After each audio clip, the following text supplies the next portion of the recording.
Komisi 5 DPR RI menilai program tabungan perumahan rakyat atau TAPERA saat pandemi COVID-19 tidak tepat karena TAPERA akan memungut iuran sebesar 3% dari gaji bulanan para pekerja di Indonesia. Komisi 5 DPR RI mengingatkan masyarakat untuk tetap mematuhi protokol kesehatan saat menggunakan transportasi umum. Komisi 5 DPR RI mengapresiasi kebijakan larangan mudik di tengah pandemi COVID-19, meskipun efektivitasnya terhadap penyebaran COVID-19 dirasa kurang maksimal.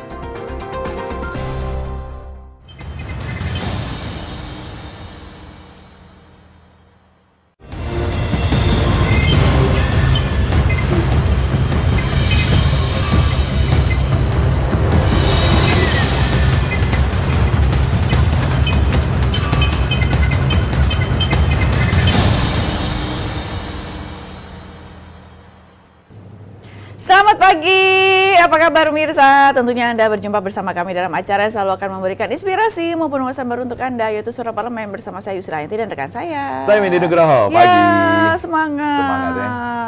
Udah hari Jumat, kalau misalnya di DPR RI ini sebenarnya sudah masuk masa reses. Kan kalau misalnya kemarin juga pemirsa juga sudah melihat ya, bahwa sudah adanya rapat paripurna, salah satunya yaitu penutupan masa persidangan yang kemarin. Ya, kemarin ditutup dengan banyaknya aksi atau demonstrasi datang ke DPR RI, walaupun sempat ricuh sedikit ya, tapi sedikit? Sedikit ya. Yakin itu kalau kayak seperti itu dibilang sedikit? Ya, kalau kita bilang kan memang batas untuk memberikan satu inspirasi ke DPR RI ini kan pukul 18 waktu Indonesia Barat. Artinya para unjuk rasa diharapkan untuk kembali ke rumahnya masing-masing. Tapi pada saat misalnya sudah selesai waktu yang sudah ditentukan oleh aparat kepolisian, ya pasti dia akan diusir. Ataupun mungkin sedikit agak kekerasan, mungkin didorong ya, tapi tidak ada pemukulan dari aparat. Ini yang menjadikan mungkin berita-beritanya seolah-olah ada rusuh, tapi enggak. Mungkin mereka hanya membakar ban saja, seolah-olah mungkin ada kerusuhan. Sebenarnya seperti sayangnya itu ya? Itu harus terjadi kemarin.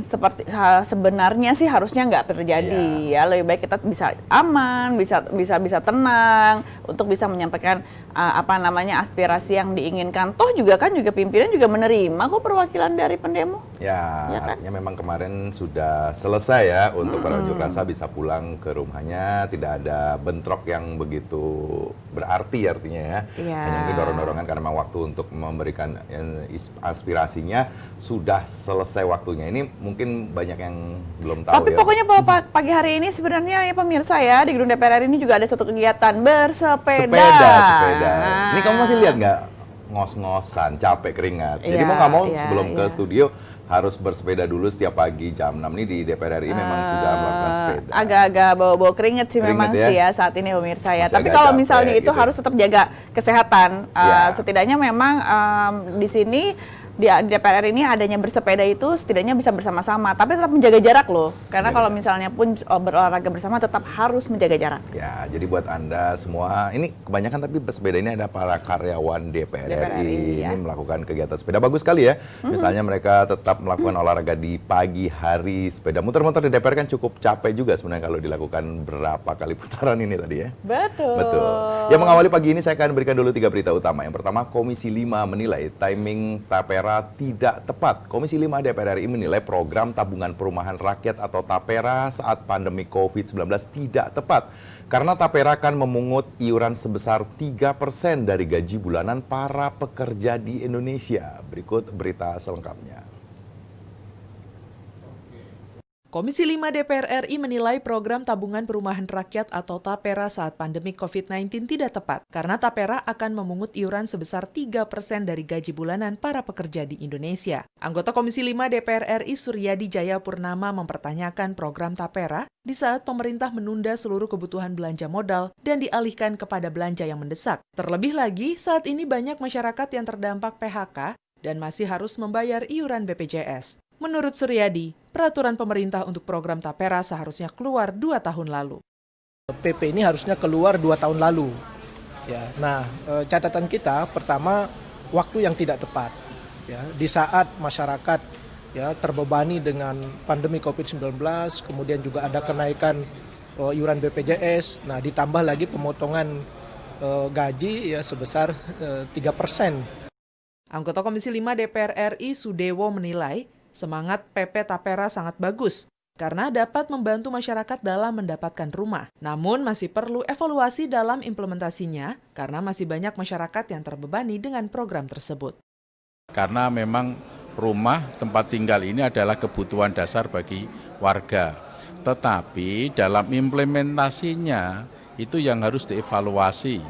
Nah, itu mungkin dalam tataran PP atau kan permen yang harus dievaluasi ataukah dalam tataran teknis di lapangan, karena pada kenyataannya masyarakat kecil itu justru merasa tidak terbantu tetapi justru merasa terbebani.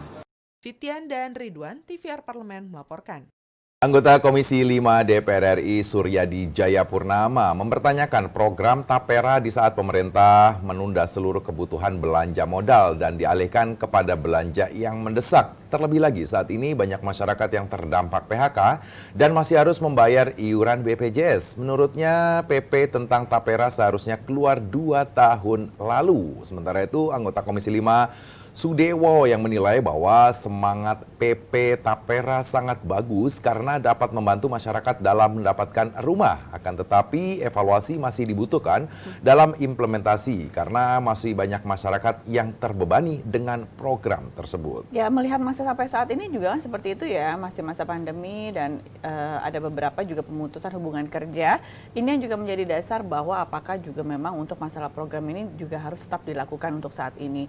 Padahal memang tadi sudah dikatakan kan kalau misalnya 2 tahun yang lalu sebenarnya program ini sudah bisa keluar, tapi sampai saat ini baru bisa diimplementasikan di lapangan pada saat masa pandemi.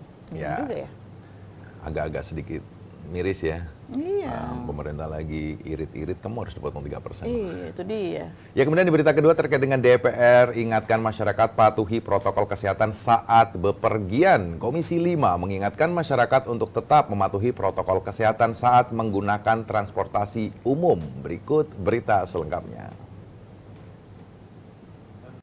Komisi 5 DPR RI mengingatkan masyarakat untuk tetap mematuhi protokol kesehatan saat menggunakan transportasi umum. Anggota Komisi 5 DPR RI Bambang Suryadi mengingatkan pentingnya mematuhi protokol kesehatan saat masyarakat kembali beraktivitas di luar rumah, serta berpergian menggunakan transportasi umum seperti kereta, angkutan kota, bis kota, ataupun ojek online.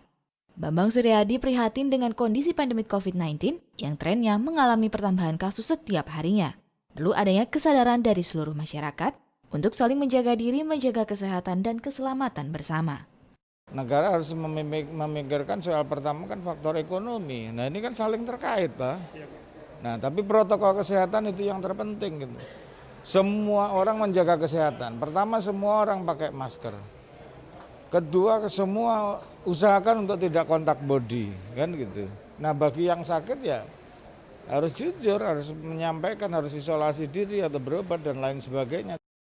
Mengenai sejumlah transportasi umum yang mulai beroperasi kembali di tengah pandemik, Bambang Suryadi mengungkapkan, DPR RI mengajak seluruh masyarakat untuk dapat disiplin, mematuhi protokol kesehatan yang ada, agar angka kasus COVID-19 di Indonesia bisa berkurang dan pandemik segera berakhir.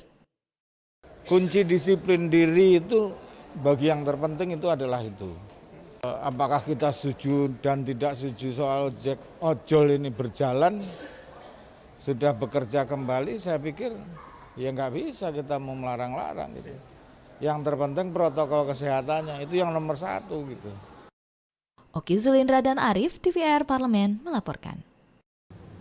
Anggota Komisi 5 DPR Bambang Suryadi mengingatkan pentingnya mematuhi protokol kesehatan saat masyarakat kembali beraktivitas di luar rumah serta bepergian menggunakan transportasi umum seperti kereta, angkutan kota, bis kota, ataupun ojek online. Pencegahan diri agar terhindar dari penyebaran virus mesti dimulai dari diri sendiri dan juga diinisiasi para penyedia jasa transportasi umum bersangkutan. Mengenai sejumlah transportasi umum yang mulai beroperasi kembali di tengah pandemi, Bambang juga mengungkapkan bahwa DPR mengajak seluruh masyarakat untuk dapat disiplin mematuhi protokol kesehatan yang ada agar angka kasus COVID-19 di Indonesia bisa berkurang. Ya, kalaupun misalnya memang menggunakan transportasi umum ini memang harus tetap menjaga protokol kesehatan yang ada. Jadi sebenarnya kita memang harus selalu sadar bahwa selalu menggunakan masker, selalu mencuci tangan, dan selalu menjaga jarak. Karena ini memang merupakan tanda ataupun langkah preventif kita supaya misalnya juga bisa menghentikan penularan yang begitu cepat. Ya, dan dengar-dengar pemerintah sedang menyiapkan aturan bahwa akan ada sanksi bagi masyarakat. Tapi di beberapa titik di Jakarta juga sudah ada sanksinya loh. Sanksi sudah ada. Tapi ada yang artinya disuruh menyapu 10 menit, ada yang push up, ada yang katanya bayar. denda 250.000 ada yang bayar nantinya. 250.000 katanya seperti Ya itu. mudah-mudahan agar masyarakat bisa melakukan evaluasi diri untuk bisa lebih Iya dong. disiplin lagi untuk misalnya keluar menjaga SOP tentang kesehatan ini pentingnya. Kemudian di berita ketiga terkait dengan Komisi 5 DPR evaluasi arus mudik dan balik lebaran tahun 2020. Komisi 5 DPR RI mengapresiasi kebijakan larangan mudik di tengah pandemi COVID-19. Meskipun efektivitasnya terhadap penyebaran COVID-19 dirasa kurang maksimal. Berikut berita selengkapnya.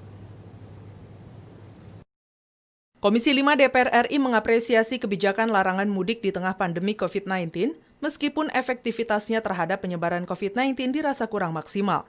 Ditemui usai raker dengan Menhub, anggota Komisi 5 DPR RI Gatot Sujito menilai, larangan mudik lebaran di tengah pandemi membuat permasalahan lalu lintas ketika mudik turun drastis, seperti kemacetan dan kecelakaan di jalan raya.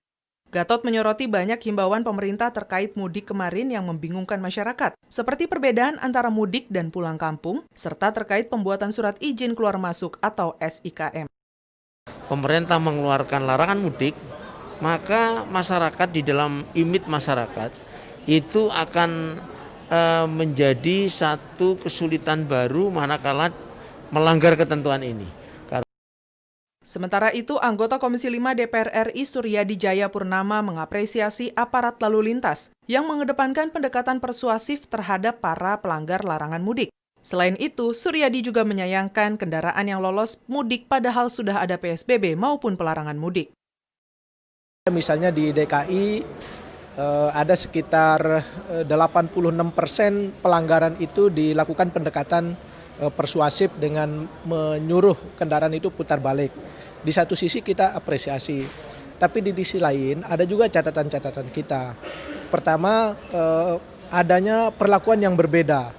Ada kendaraan yang melakukan pelanggaran disuruh putar balik, ada kendaraan lain yang melakukan pelanggaran sama tetapi diberikan tilang.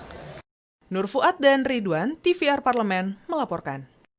Gatot Sujito menilai bahwa larangan mudik lebaran di tengah pandemi membuat permasalahan lalu lintas ketika mudik turun drastis seperti kemacetan dan kecelakaan di jalan raya. Ia menyoroti himbauan pemerintah terkait mudik yang membingungkan masyarakat seperti perbedaan mudik dan pulang kampung serta tentang surat SIKM. Sementara itu, anggota Komisi 5 Suryadi juga mengapresiasi aparat lalu lintas yang mengedepankan pendekatan persuasif terhadap para pelanggar larangan mudik.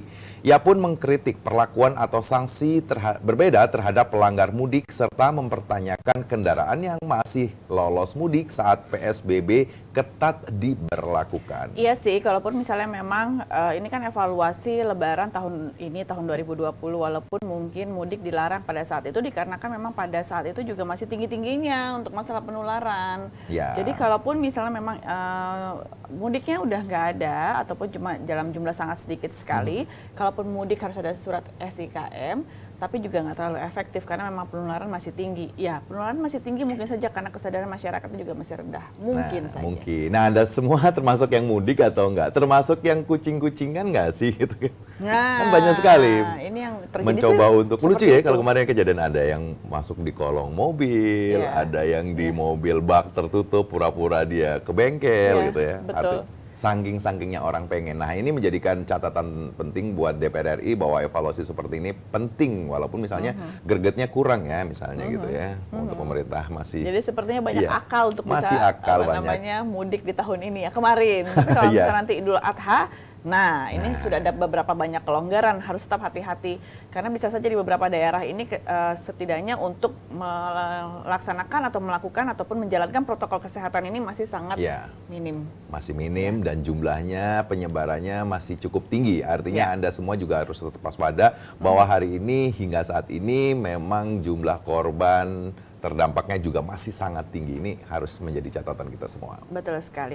Pemirsa, 3 informasi sudah kami hadirkan ke hadapan Anda. Setelah ini kami akan jeda terlebih dahulu dan kami sudah siap nih dengan surat kabar yang terbit pada pagi hari ini. Jangan kemana-mana, masih bersama kami tentunya di Suara Parlemen.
Ya pemirsa, pada pagi hari ini setidaknya sudah ada surat kabar yang di meja kami. Tapi kalaupun misalnya memang pada hari Jumat terbiasa sebenarnya beberapa berita-berita misalnya seputar pariwisata ataupun juga film apa yang sedang hits yang untuk bisa ditonton. Tapi kan belum buka bioskopnya. Belum buka, jadi belum bisa memberikan informasi ya.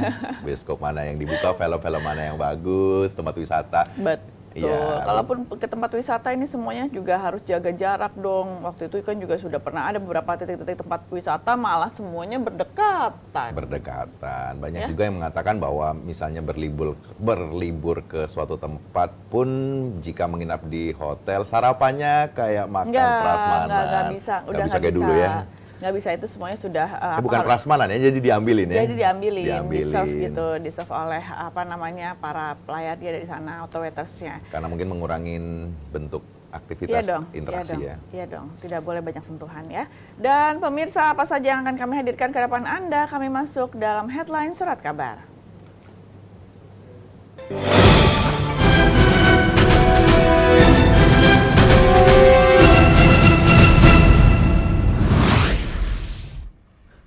Pagi ini saya akan bacakan di harian Kompas, Joko nyaman di Malaysia.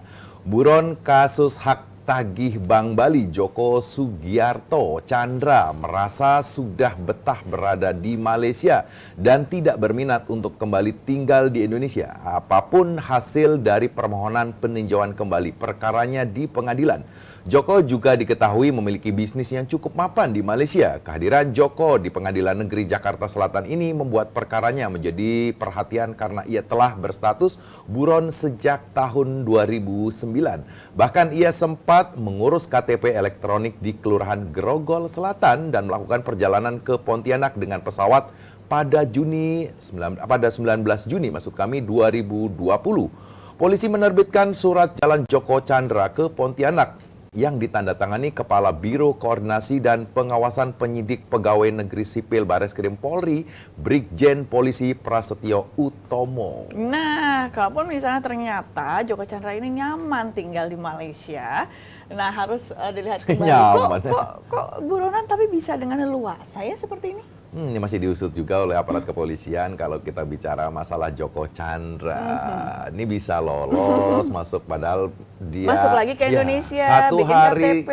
ya setelah putusan bisa kabur dengan membawa uang yang cukup banyak, bisa kembali melakukan PK atau peninjauan kembali. Dan tinggal di Malaysia dengan bisnis yang sangat mapan. Ya enak ya, udah bawa duit terus mapan di Malaysia. Pertanyaan masyarakat bagaimana dengan kondisi kekuatan hukumnya di Indonesia ya. Kemudian di harian Kompas juga mengangkat masalah kurikulum adaptif kini masih dinanti. Guru membutuhkan panduan pembelajaran jarak jauh agar bisa menjaga atau mengajar berdasarkan kebutuhan setiap siswa. Kehadiran panduan di awal tahun ajaran ini akan sangat membantu guru dan orang tua dalam mendukung pendidikan anak. Panduan berupa kurikulum efektif ini diharapkan segera direalisasikan. Fakta di lapangan menunjukkan bahwa sekolah menjalankan sistem sendiri-sendiri dalam proses pembelajaran jarak jauh, baik secara daring maupun luring. Kalaupun misalnya cara belajar mengajar ini sudah berbeda saat ini ya dikarenakan masa pandemi, dan kalaupun misalnya melihat dengan kondisi bagaimana kesiapan saudara-saudara kita di daerah, jangankan di daerah, di kota Jakarta saja ada beberapa juga masyarakat yang masih belum bisa memiliki alat digital yang memang bisa melakukan belajar mengajar secara daring ini. Yeah. Jadi kalaupun misalnya apakah ini efektif, mungkin saja ini belum efektif karena belum tentu semua daerah juga bisa mengcover kebutuhan yang ada. Begitupun juga guru-guru dengan skill yang ada, apakah juga bisa sudah mumpuni untuk bisa memberikan pelayanan terbaik, setidaknya tidak ada terlalu ada jarak ataupun misalnya pada saat pertemuan fisik nantinya juga bisa dilakukan kembali tahun depan. Nah, itu berarti juga efektivitas dari belajar daring ini yang harus diperhatikan juga dijadikan evaluasi. Kamu tahu nggak ada juk-juk yang dilontarkan para ibu-ibu di rumah bahwa mereka juga membutuhkan sertifikasi karena mereka sampai saat ini sudah mulai mengajar anak-anaknya di rumah. Jadi tidak hanya guru saja yang mendapatkan sertifikasi guru, tapi para ibu-ibu di rumah juga karena mereka juga sekarang baru tahu rasanya mengajar anak-anak, menunggu anak-anak yang belajar, minta sertifikasi guru juga. Nilai positifnya adalah berarti para orang tua di rumah semakin bisa pintar. Bisa pintar. Bahkan jangan sampai misalnya juga tidak mengerti apa-apa. Karena memang pendidikan dari rumah adalah dasar pendidikan yang paling penting untuk anak-anak kita ke depannya ya. Dan pemirsa, informasi detailnya, informasi tadi ini ada semuanya di Harian Kompas yang terbit pada hari ini, Jumat 17 Juli tahun 2020. Kami akan jeda kembali, kami hadir dengan tema pada pagi hari ini. Jangan kemana-mana, masih bersama kami tentunya di Suara Parlemen.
Masa pandemi ini sepertinya banyak yang mengatakan masa di saat masa sulit. Tapi kalaupun misalnya ada beberapa juga masyarakat yang menanyakan beberapa program pemerintah kok tidak diberlakukannya, padahal misalnya sudah ada dulunya diberikan angin segar. Misalnya nih adanya misalnya dengan kondisi program Tapera maupun jaminan hari tua.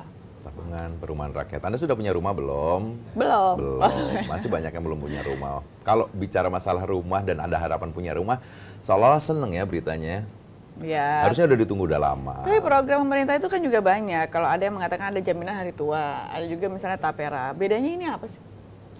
Itu kan juga kan kalau iya, ini kan memang kalau JHT ini kan dari Kementerian Tenaga Kerja ya kalau tidak salah yang mengeluarkan jaminan hari tua. Nah, kalau Tapera? Tapera ini seluruhnya. Tapi nggak tahu ya apakah memang kalau JHT sudah dialihkan ke Tapera ini menjadi persoalan atau tidak. Karena memang beberapa orang kalau kita lihat Tapera kan sebenarnya kan untuk memilikinya sekarang, bukan untuk hari tua nanti. Nah, ini yang akan kami hadirkan ke depan Anda. Kami bahas sedikit banyak nantinya pemirsa mengenai tumpang tindihnya Tapera dan jaminan hari tua. Tapi kami berikan dulu informasi lengkapnya dalam tajuk Suara Parlemen berikut ini.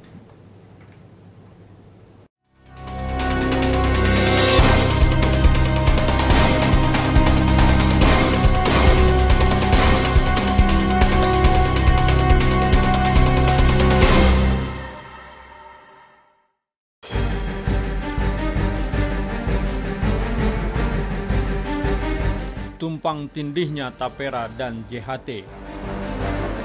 Penerbitan PP nomor 25 tahun 2020 tentang penyelenggaraan tabungan perumahan rakyat menimbulkan polemik dalam masyarakat.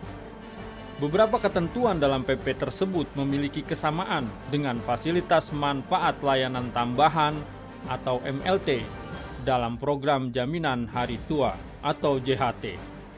Di antaranya terkait manfaat pembiayaan program perumahan untuk pekerja swasta.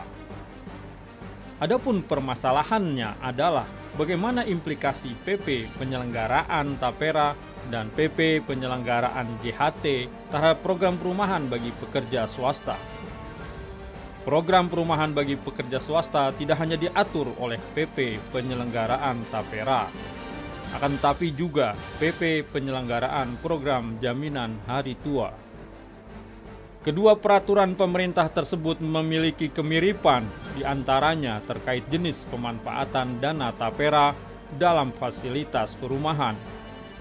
Ini mirip dengan fasilitas manfaat layanan tambahan.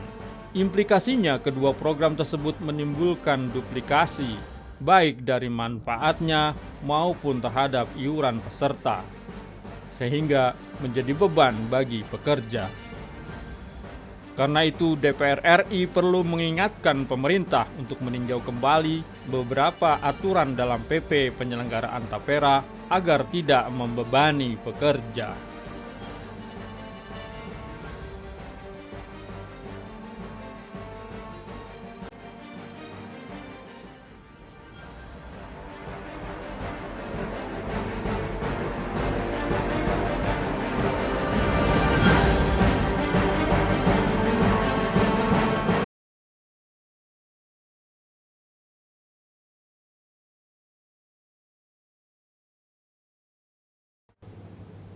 Pemerintah akan mewajibkan semua pekerja di Indonesia menjadi peserta iuran tabungan perumahan rakyat atau TAPERA. Untuk itu, gaji mereka akan dipotong 3% setiap bulannya untuk disetorkan ke Badan Penyelenggara atau BP TAPERA. Layaknya BPJS Kesehatan, iuran tersebut dikumpulkan di BP TAPERA untuk menyediakan pembiayaan rumah murah bagi masyarakat berpenghasilan rendah. Kebijakan tersebut tentu menimbulkan polemik, khususnya bagi mereka yang menjadi peserta. Berdasarkan aturan baru dari Pusat Pengelolaan Dana Pembiayaan Perumahan PPDPP Kementerian PUPR, batas penghasilan MBR adalah 8 juta rupiah per bulan. Meski akan dipotong gajinya setiap bulan, tetapi tidak semua pekerja bisa mendapatkan rumah murah dari program pemerintah. BP TAPERA membatasi peserta yang bisa mendapatkan fasilitas pembiayaan rumah iuran TAPERA ini mulai dari pekerja bergaji upah minimum hingga MBR. Artinya peserta yang gajinya di atas 8 juta rupiah per bulan tidak bisa menikmati fasilitas kredit murah ini. Hal ini yang menjadi atau memicu pro dan kontra di masyarakat. Terlebih mengenai TAPERA muncul di tengah masa pandemi. Masalah baru yang kemudian muncul adalah transisi perubahan dari Bapetarum ke BP TAPERA. Rupanya meninggalkan masalah, yakni masalah pencairan tabungan yang tersendat. Hingga kini tabungan ratusan PNS tidak bisa cair, padahal likuidasi Bapetarum PNS sudah dilakukan sejak Maret 2018. Pelik sekali sepertinya untuk masalah kepemilikan, untuk masalah ikut program TAPERA ini. Kalaupun misalnya memang ada beberapa persyaratan tertentu untuk bisa memiliki rumah dengan cicilan murah, dan ini juga sudah ada persyaratan-persyaratan yang misalnya salah satunya adalah maksimum gaji 8 juta rupiah. Dan kalaupun misalnya juga di atas 8 juta rupiah, belum bisa memiliki untuk masalah bisa menjadi salah satu peserta TAPERA. Tapi kalaupun misalnya ada beberapa PNS ataupun misalnya ASN yang sudah membuat sebuah tabungan yang tadinya juga pengalihan dari Bapetarum menjadi BP TAPERA yang sampai saat ini juga bagaimana dengan kondisi masa pandemi ini. Nanti alasannya adalah karena masa pandemi jadi semuanya bergerak jadi seperti lamban. Terus bagaimana dong dengan bisa mengimplementasikan program tersebut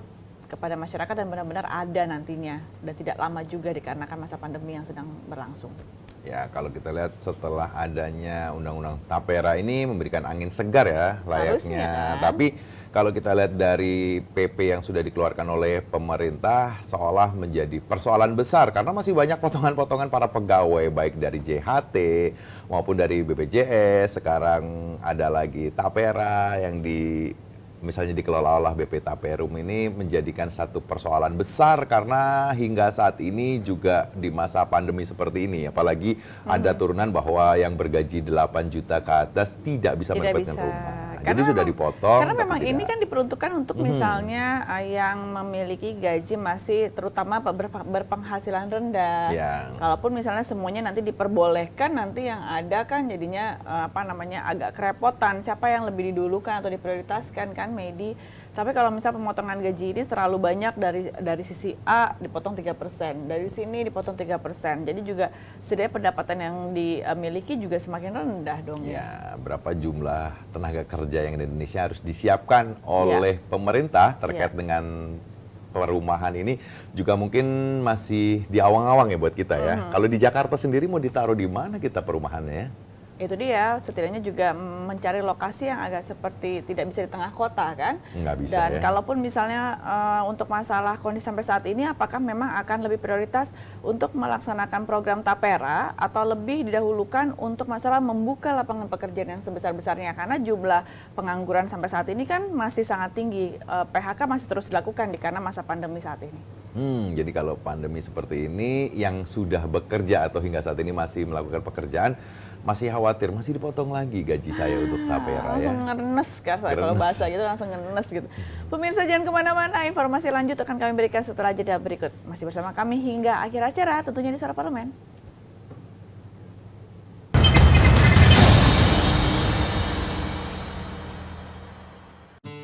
Mari lapor LHKASN. Video ini akan memandu Anda untuk menyampaikan LHKASN melalui aplikasi Siharka. Sebelum memulai, ada baiknya Anda menyiapkan dokumen-dokumen berikut. Silakan mengakses siharka.menpan.go.id untuk membuka aplikasi Siharka. Lalu, login dengan username dan password Anda. Lengkapi profil dan ubah password Anda dan pastikan data yang Anda masukkan telah sesuai. Lengkapi data keluarga Anda seperti suami atau istri dan anak. Saatnya mengisi daftar kekayaan. Harta tidak bergerak adalah harta berupa tanah dan bangunan yang didukung dengan bukti kepemilikan dan nilainya ditetapkan berdasarkan NJOP. Harta bergerak adalah harta selain tanah dan bangunan seperti kendaraan bermotor, perabotan rumah tangga, perhiasan, dan lain-lain dengan nilai berupa harga perolehan atau harga tafsiran. Surat berharga adalah harta berupa surat berharga seperti saham, reksadana, dan sebagainya yang dinilai berdasarkan harga perolehan. Uang tunai, deposito, giro, tabungan, dan kas lainnya dicatat sesuai nilai yang tertera pada dokumen. Piutang adalah barang atau uang yang akan diterima di masa yang akan datang berdasarkan kesepakatan. Dan hutang adalah pinjaman yang diterima oleh ASN pelapor maupun suami atau istri dan tanggungan lainnya dari pihak lain yang pembayarannya menjadi tanggung jawab ASN pelapor. Penghasilan yang wajib dilaporkan pada LHKASN adalah penghasilan dari jabatan, penghasilan dari profesi atau keahlian, penghasilan dari usaha lainnya, penghasilan dari hibah atau lainnya, penghasilan dari istri atau suami yang bekerja. Sedangkan, pengeluaran yang dicatat adalah perkiraan pengeluaran rumah tangga dan rutin lainnya, seperti listrik, air, transportasi, dan biaya hidup lainnya, serta pengeluaran untuk rekreasi, asuransi, biaya pengobatan, dan sebagainya. Anda telah menyelesaikan pengisian LHKASN. Anda dapat memilih kirim ke inspektorat jika laporan telah sesuai, atau memilih edit jika masih perlu dilakukan perbaikan.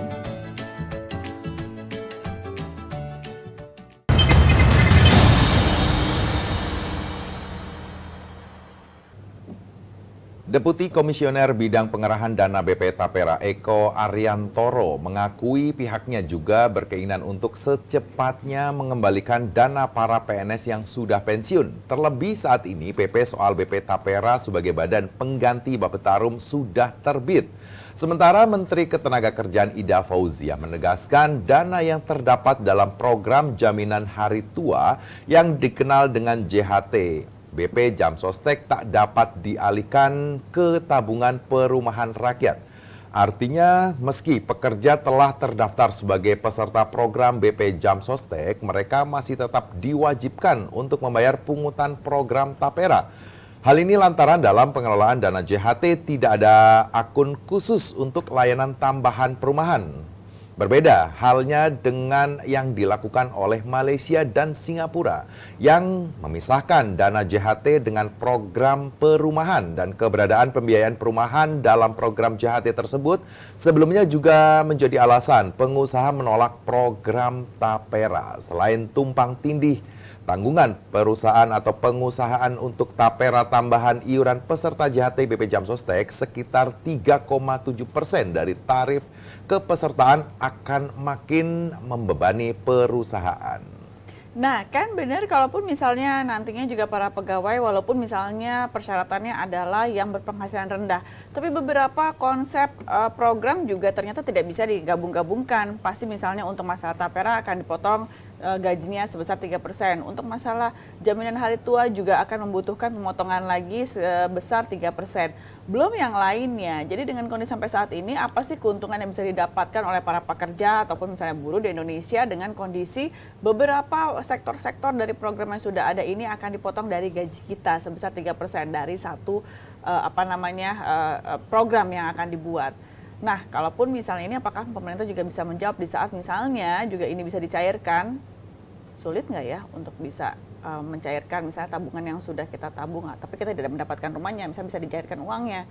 Nah, ini ribet lagi jadi urusannya. Jadi kayak tabungan ya sebenarnya. Ya memang kalau dibaca dari Undang-Undang Tapera ini bahwa ini kan semacam subsidi silang ya antara yang berpenghasilan tinggi dan berpenghasilan rendah. Ini jadi sistemnya mungkin hampir sama kayak BPJS Kesehatan. Jadi saling bahu-membahu. Tapi dengan konsep seperti ini kan masih banyaknya tumpang tindih. Misalnya tadi Bu Sri Ida Fauzia juga mengatakan bahwa JHT sendiri masih dipotong karena tidak ada klausul atau akun sendiri untuk pemotongan karyawan. Kasian sekali untuk Jam Sosteknya masih dipotong, Taperanya nanti dipotong lagi.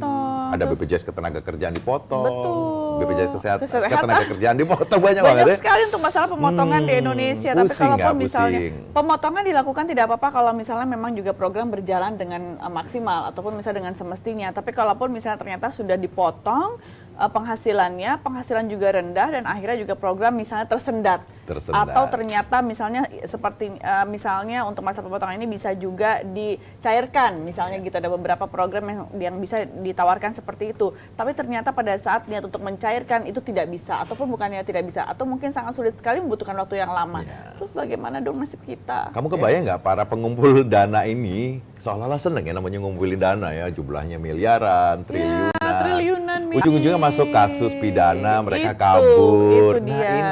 Itu dia penggunaan misalnya memang pemotongan gaji dari seluruh pekerja di Indonesia juga menjadi amanah yang sangat besar, PR besar untuk pemerintah, ya kan? Tapi bagaimana juga kami sebagai pekerja juga bisa mendapatkan fasilitas tersebut disesuaikan dengan kondisi sosialisasi yang sudah dilakukan oleh pemerintah. Ini menjadi PR besar untuk misalnya kabinet saat ini setidaknya juga bisa merealisasikan berbagai program yang sudah diwacanakan. Dan setidaknya juga kalaupun misalnya ada beberapa tenaga kerja yang ingin juga mencairkan dari tabungan tersebut tidak dipersulit. Itu yang harapan kita bersama ya.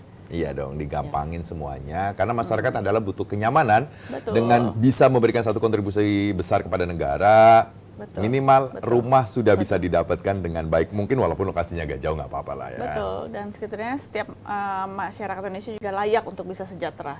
Pemirsa, dengan demikian Suara Parlemen edisi pada pagi hari ini telah usai. Saya Yusra Yanti. Saya Medi Nugroho. Tentunya mengucapkan terima kasih atas perhatian Anda dan sampai jumpa.